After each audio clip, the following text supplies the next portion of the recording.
BTR just dropped 40%, and I bought more. Most people looking at this stock right now are doing one thing: selling. The earnings came out and the headline looked ugly. A $70.3 million net loss, EPS that missed estimates by a wide margin. And I looked at that number and loaded up. By the end of this video, you'll know exactly how I made that decision. Not just for BETR, but the framework I use every time a stock I own drops hard. How do you know if a dip is a buying opportunity, or if it's the beginning of something much worse? I'm going to walk you through the full BTR thesis today, the earnings breakdown, the technology hiding inside this company that the market completely missed, the rate thesis, and the bear case, because this stock has real risks you need to hear.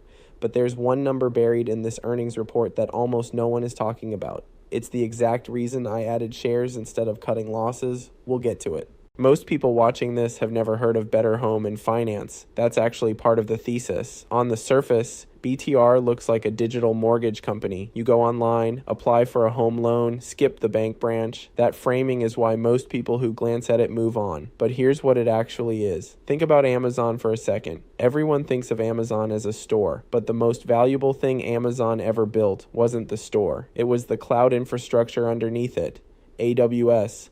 The system that powers half the internet. Companies pay Amazon to use it, and that's where the real money comes from. BETR is doing the same thing with mortgages. They built an AI system called Tinman, originally to run their own lending business. Now they're licensing it to banks and mortgage companies as a platform. A bank pays BETR $1,500 per funded loan to use Tinman.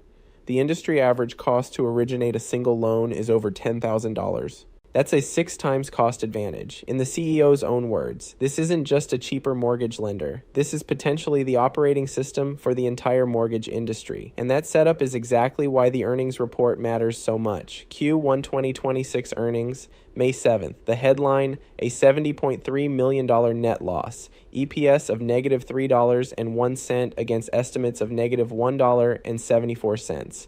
A big miss. But here's what I want you to think about before I give you the real numbers. Imagine you own a great pizza restaurant. This quarter, the income statement looked rough. You dig into why, and you find 2 things. First, you paid $18,000 to fix the roof. A one-time cost, it'll never show up again. Second, you gave your head chef a $20,000 performance bonus in company stock because you're keeping them long-term. The pizza revenue, up. Pizzas sold, up. The actual business. Better than ever. But someone reads just the quarterly loss number and says, this restaurant is failing. That's exactly what happened with BETR. The $70.3 million loss breaks down like this. $18.1 million is a write-down on a UK bank they're actively selling. One time. Non-recurring. It will never appear on another earnings report. $19.8 million is incremental stock-based compensation. The increase in employee equity payments year over year. Bonuses paid in shares, not cash out the door. Strip those 2 numbers out. Adjusted EBITDA, the actual operating result, improved from negative $36 million a year ago to negative $18.8 million this quarter. They nearly halved their losses year over year. Revenue beat estimates. Loan volume grew 89% year over year and beat the high end of guidance. The market punished BTR for losses it will never have again.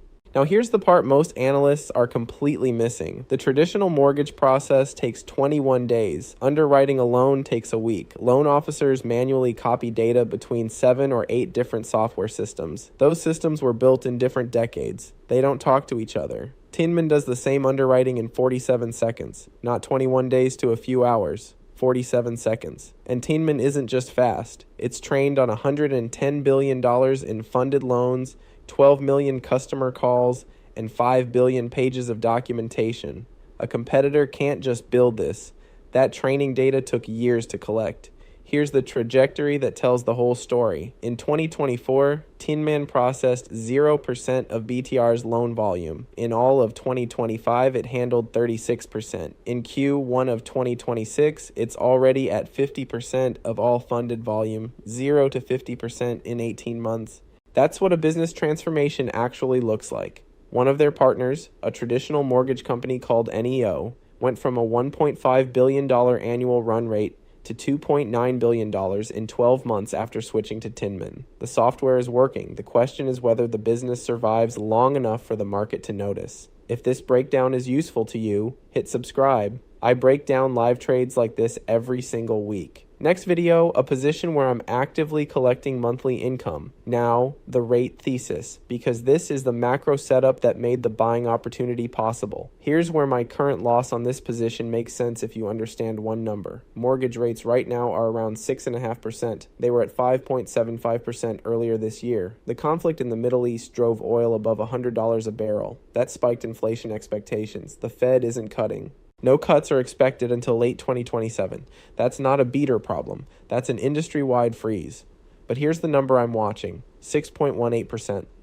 When 30-year rates hit that level, researchers documented a 40% surge in refi applications in a single week. Rates dropping just 13 basis points from that threshold caused a 15% drop in applications. This market moves violently around 6%. 75% of conventional mortgages in America are locked in at rates below today's levels. 5.4 million borrowers from 2023 and 2024 need just 75 basis points of savings to have real incentive to refinance. The CEO called this a coiled spring on the Q1 earnings call. His exact words, "When things die down in the Middle East, you're going to see some bumper months as we convert all those customers who are effectively on a wait list." BETR's April pre-approval volume grew from $100 million per day to $200 million per day. That demand isn't gone. It's waiting. Here's exactly what I'm doing with my money. I hold 8,500 shares of BETR. My average cost basis is $31.18. The stock is trading around $25 right now. I'm down on this position. I'm not going to pretend otherwise. I bought heavily after the earnings dip to reduce my average from around $37 down to $31.18. My long-term thesis remains untouched.